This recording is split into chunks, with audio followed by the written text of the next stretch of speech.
17.5 नळी आमचा पवार पब्लिक स्कूलचा जो 18 मीटरचा RP रस्ता जुना आहे तो आता महापालिकेच्या हद्दीमध्ये DP झालेला आहे आणि त्या DP रस्त्यावरती अमनोरा टाउनशिपचा प्रोजेक्ट चालू आहे जो क्राऊन टावर म्हणून प्रोजेक्ट आहे। त्या ठिकाणी सर्वे नंबरच्या बांधावरून 9 मीटर अशी रोड गेलेले आहेत, ते 18 मीटर रोड आहेत। तर त्यांच्या भागामध्ये काम करत असताना त्यांनी जो 9 मीटरचा हद्दीतला रोड सोडायला पाहिजे तर न सोडता त्यांनी 7 मीटर 7.5 मीटर अशा मार्जिनवरती ते आपले वॉल कंपाऊंड मारतायत आणि अतिक्रमण करतायत।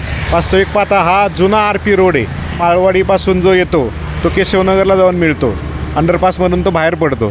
त्यामुळे भविष्यामध्ये या ठिकाणी ट्रॅफिकची समस्या निर्माण होणार आहे। तसेच या ठिकाणी भविष्यामधला रोड जो आता 18 मीटर असेल तर प्रपोजमध्ये जो DP आहे तो 24 मीटर आहे, त्याचं वाइंडिंग पण भविष्यामध्ये होणार आहे। जर आत्ता 18 मीटरमध्ये 9 मीटर त्यांच्या बाजूला असताना त्या 9 मीटरमध्ये पण ते 7 मीटरच सोडत असतील तर भविष्यामध्ये या रोडची परिस्थिती काय होईल? हे बाकीच्यांनी, शेतकऱ्यांनी, बाकीच्या बिल्डरांनी हे त्यांच्या हिशोबाने 9 मीटर सोडायचे, त्यांच्या हिशोबाप्रमाणे रोड सोडायचे आणि एवढी मोठी टाउनशिप करत असताना अमनोराने हे रोड न सोडणं म्हणजे आश्चर्यकारक आहे। त्यामुळे मला असं वाटतं की याच्यावरती महानगरपालिकेच्या अधिकाऱ्यांशी आम्ही पत्रव्यवहार केला होता। महानगरपालिकेच्या अधिकाऱ्यांनी येऊन आज सर्वे केलेला आहे। सर्वेमध्ये त्यांनी स्वतः जागेवरती येऊन दोन्ही बाजूच्या मोजण्या केलेल्या आहेत आणि त्यांच्याकडून खुलासा देऊन महापालिकेने त्यांना अमनोराच्या प्रशासनाला लेटर देत आहेत आणि त्या माध्यमातून त्यांना सगळ्या मोजण्या वगैरे मागितलेल्या आहेत। बाकीच्यांच्या पण ज्या आजूबाजूच्या आहेत त्यांच्याही मोजण्या मागून त्यामध्ये योग्य ती कारवाई करून जो 18 मीटर रोड आहे तो सार्वजनिक वाहतुकीसाठी खुला करायला पाहिजे। तो आता 9 मीटर चालू आहे तोही खुला करायला पाहिजे, कारण तो 7.5 मीटरच रोड आत्ता ॲक्च्युली मिळतो आहे। सुरुवातीला अमनोराने ज्यावेळी क्राऊन टावर चालू होता त्यावेळी जी झाडांची बाउंड्री आहे ही त्या झाडांच्या बाउंड्रीप्रमाणे पहिले पत्रे मारले होते, त्यावेळी तो 9 मीटर बरोबर होता। परंतु आत्ता ज्यावेळी शेवटच्या टप्प्यामध्ये त्यांनी सँक्शनिंगचं काम पूर्ण झालं आणि त्यांचे आता पोझिशन चालू झालीत, त्याच्यानंतर यांनी सुरू केले की त्याच्यानंतर 1.25 मीटर त्यांनी पुढे येऊन रस्त्याच्या बाजूला अतिक्रमित करून RP रोडवर ते अतिक्रमण करतायत। हा सार्वजनिक विषय भविष्यामध्ये अडचणीचा विषय होणार आहे। त्यामुळे महापालिकेच्या अधिकाऱ्यांना आम्ही सांगितलं की या संदर्भात आपण तातडीने लक्ष घालून यावरती कारवाई करावी आणि हा रोड खुला करावा। मोजणी इन्स्पेक्टर या ठिकाणी आले होते, ते काय म्हणाले मोजणी संदर्भात? मोजणी इन्स्पेक्टरने दोन्ही बाजूंनी मोजण्या चेक केल्या, दोन्ही बाजूंनी मार्जिन जे रस्ता सोडलेला आहे तो चेक केला। त्यामध्ये अमनोराच्या बाजूने 7 ते 7.25 मीटर असंच मार्जिन भरतं आहे, काही ठिकाणी 8 मीटर भरतं आहे। त्यामुळे 1.3, 1.4 मीटर, 1.5 मीटर अशा मीटरच्या फरकाने अमनोराचं हे या रस्त्यावरती अतिक्रमण आहे। क्राऊन टावरचे वॉल बांधताना ते अतिक्रमण आहे। तर त्यांनी तातडीने सांगितलं की आम्ही या संदर्भातले त्यांचे कागदपत्र मागून घेऊन त्यांना आम्ही वर्क स्टॉपची नोटीस देऊ आणि जोपर्यंत रस्त्याचा विषय मार्गी लागत नाही तोपर्यंत आम्ही काम थांबवू।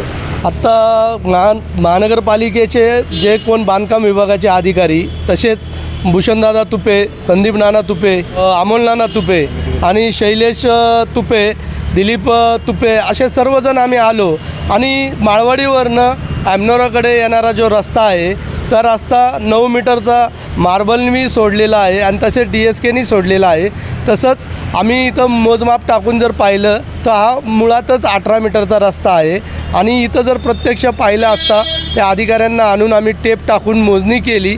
मोजणी केल्यानंतर अमनोराची जी बाजू आहे, अमनोराचा जो क्राऊन टावर आहे त्या क्राऊन टावरच्या जर बाजूने पाहिलं तर कुठं 1 ते 1.5 मीटर, कुठं 2 मीटर अशा काही त्रुटी आढळून आलेल्या आहेत। अमनोराचे जे काही अधिकारी होते, जे प्रोजेक्ट पाहतात ते सुद्धा आलेले होते आणि त्यांनी प्रत्यक्ष येऊन इथं पाहणी केली। त्यांनासुद्धा आम्ही दाखवलेलं आहे की हा रस्ता कसा आपल्याकडनं बारीक होत आहे आणि तो लोकांना कसा कमी रस्ता झाल्यावरती ट्रॉफिकची समस्या पुढे येणार आहे, अडथळा निर्माण होणार आहे हे त्यांना सांगितलं।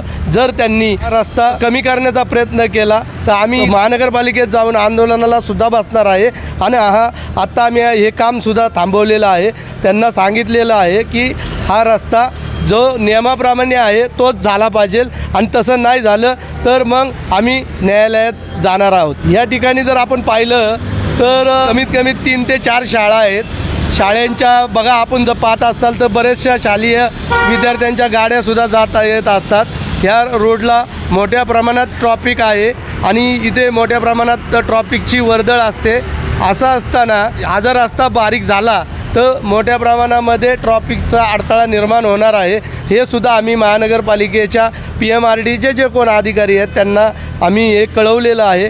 आणि त्यांना सांगितलेलं आहे लवकरात लवकर इथं घटनास्थळी येऊन आपण पाणी करून या रस्त्यामध्ये ॲमनोरा क्राऊन टावरचं जे बांधकाम चाललेलं आहे ते सँक्शनिंग आत्ता तरी तुम्ही वॉल कंपाऊंडचं थांबवावं, प्रत्यक्ष पाणी करावी, मगच त्यांना काम चालू करून द्यावे.